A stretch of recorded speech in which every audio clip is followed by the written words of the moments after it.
Hi guys, Milop Tarot here. Welcome back po for your kapalaran sa pag-ibig. Para po ito sa mga water signs, Cancer, Scorpio, and Pisces. Maglalagay na lang po ako ng timestamp sa may description box para po mapuntahan ninyo ang inyong zodiac signs. Pero syempre, this is a general reading, kaya hindi po lahat ay makaka-relate. Okay, so we will start po with Cancer. Let's see, ano kaya posibleng pagdaraanan ng mga Cancer sa mga susunod na mga araw. Okay, so we have here the King of Cups and the Empress. Okay, so ang sinasabi dito, somebody really loves you. Okay, or maaaring sa mga susunod na mga araw, mararamdaman mo ng sobra-sobra ang pagmamahal sa iyo nitong tao na ito. Okay, you will really feel love and cared for. And then, let's see. Malaki yung chance na ito ay earth sign. Taurus, Virgo, Capricorn. And then we have here the Five of Wands. Parang siguro, in a way, panunuyo niya ito after a fight or an argument. Talagang parang sinusuyo kanya dito ng todo-todo. And then, let's see.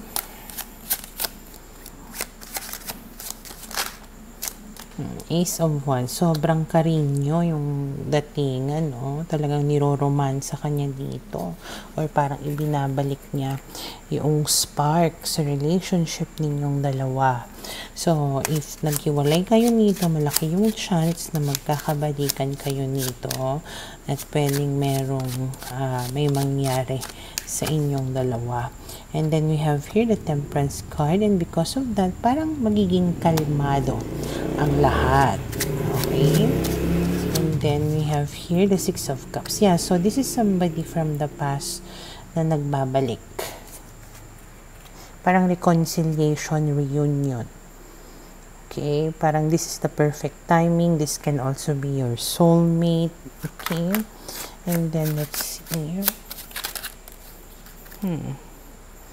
Ace of Cups, again, new beginning. 10 of Coins, ibig sabihin, magiging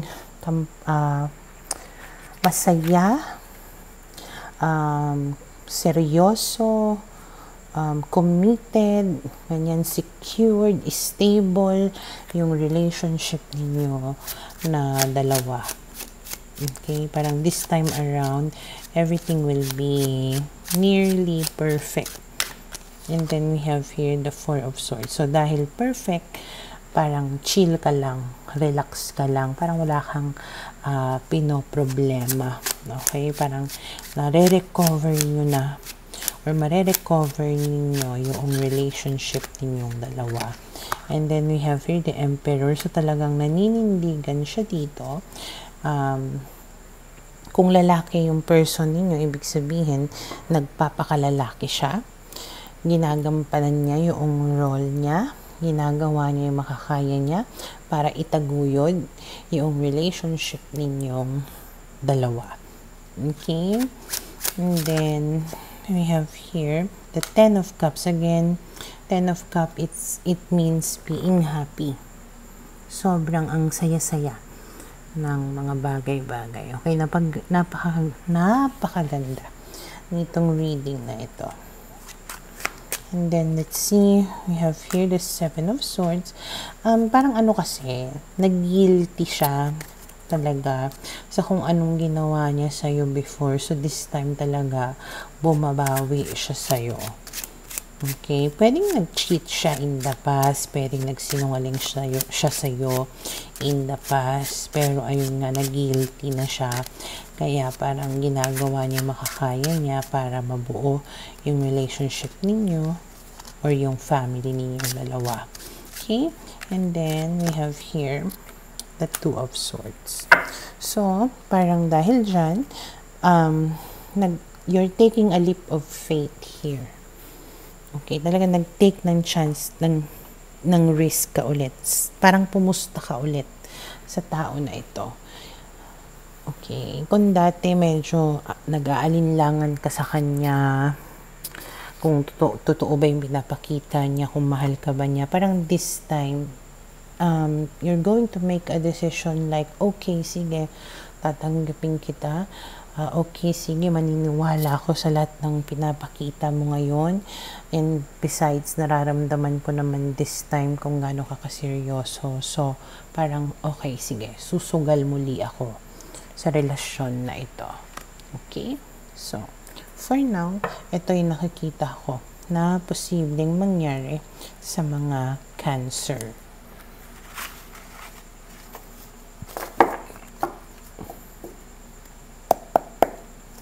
Para sa mga Scorpio, okay, let's see, ano kayong posibleng pagdaraanan ng mga Scorpio sa mga susunod na mga araw.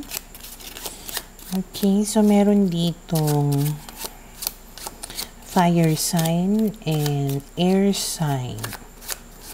Okay, na parang attracted or attached sa iyo. And pwedeng itong tao na ito mag-reach out or magme-message sa iyo. Parang sobrang attracted niya sa iyo, attached siya sa iyo, interested. So, parang ini-stalk ka niya, inaalam niya yung mga informations about you, and parang kung nakakausap mo na tong tao na to, parang mararamdaman mo na may gusto talaga siya sa iyo, nagiging flirtatious siya. Okay, parang tawa ka ng tawa every time nakausap mo itong tao na ito. Okay, and then we have here the 8 of coins, and mukha naman na pag-e-effortan ka nitong tao na ito, at dahil gusto niya na magkaroon kayo ng seryoso na relationship, and mukhang mahal ka naman nitong tao na to. So it goes beyond attraction, okay, or infatuation, or pwedeng ibig sabihin itong attraction na to, it can develop into something serious. Okay, and then let's see, we have here the Knight of Coins. So yeah, so talagang hindi basta-basta yung hangad nito sa'yo. Gusto kanyang seryosohin talaga. Kahit nasabihin natin medyo mabagal siyang kumilos or dumiskarte sa'yo, or pwedeng ang tagal ng usad ng relationship ninyo, still it is something true and serious. Okay, parang taking your time siguro lang, enjoying whatever it is that you have, hindi nagmamadali. Okay, and then we have here the Tower, kasi once na parang minadali nyo, maaring it might ruin everything. Okay, kung halimbawa na itong tao na to is somebody from your past na nanunumbalik at nakikipag-ayos sa inyo, parang gusto niya this time na to take things slow, or ayusin muna ng maigi kung ano yung mga naging problema ninyo before, bago kayo sumabak muli sa bagong chapter ng inyong relationship. Okay, and then we have here the Hierophant. So eventually talaga itong connection na to will lead into a committed relationship. Okay, kaya wag kang apurado, wag kang atat, antay-antay ka lang. Okay, i-enjoy mo lang kumbaga yung attention na ibinibigay niya muna sa iyo. Okay, kung flirt, hindi makipag-flirt ka lang. And then we have here the Star, ibig sabihin, may hope dito sa connection na ito, kaya wag kang mawawalan ng pag-asa. Wag kang mabagalan. Okay? And then we have here the Two of Cups, kasi pareho naman kayo ng nararamdaman sa isa't isa. Okay? or kung palagay mo ngayon, hindi pa pareho yung nararamdaman nyo, eventually, you will get to a point na you will feel the same way towards each other. Okay? And then we have here the lovers. So, ayun nga, magiging lovers kayong dalawa. And then, we have here temperance in the perfect timing. Okay, ito yung sinasabi ko na to kanina. Kumalma ka lang. Sa tamang panahon, magiging kayo din. Like, everything will fall into its right place. Okay, kasi parang it's meant to be. It's meant to happen. Okay, kaya don't worry. Okay? And then we have here the magician. So, this is like, paano ba? The stars are aligning for you. Okay, this is something na hindi mo ma-avoid. Okay, pwedeng hiniling mo to, minanifest mo ito, and it's going to happen. Okay, na parang kahit anong pa ang gawin mo, or mangyari, at the end, parang magkakatuluyan din kayo. Okay? So, for now, ito yung nakikita ko na posibleng mangyari sa mga Scorpio.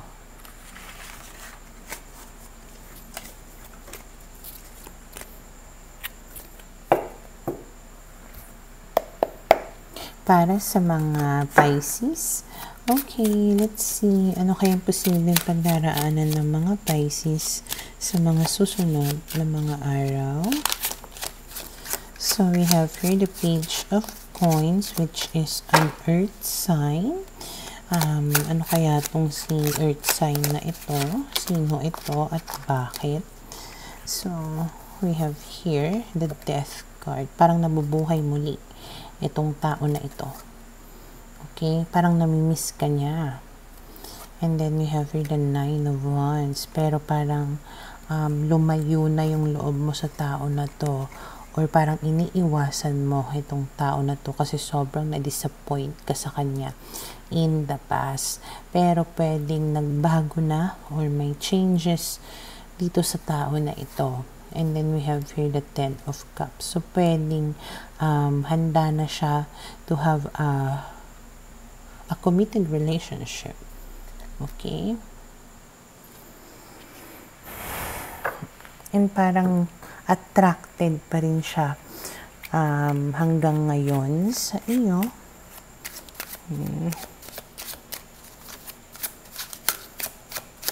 And then, let's see, we have here the Two of Swords.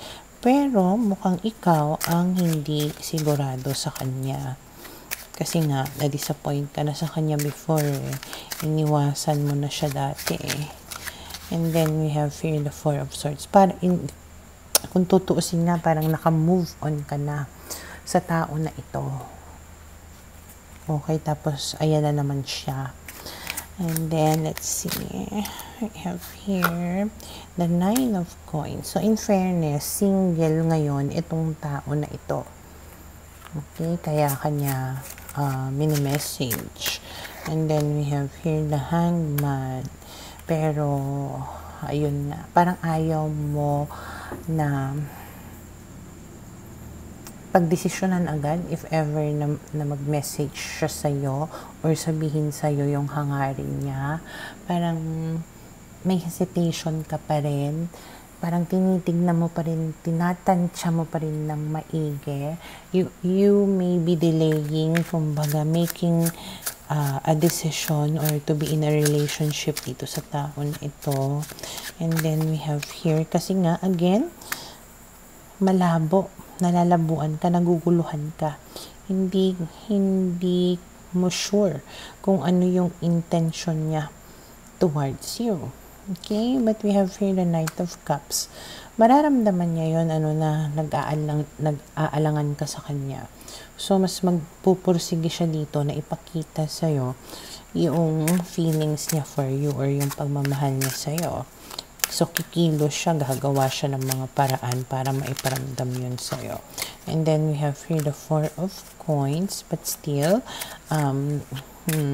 parang nagmamatigas ka dito or pinipigilan mo ang sarili mo or ang damdamin mo. Ayaw mong ma-fall, ayaw mong magpaka-easy to get, ganyan. Okay, ayaw mong maging marupok. And then, we have here the 8 of Cups.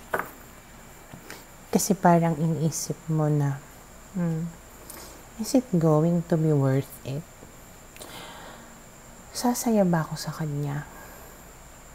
Siya na ba talaga or meron pang iba?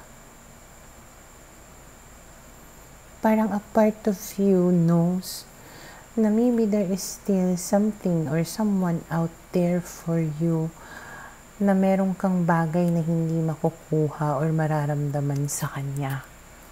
Okay?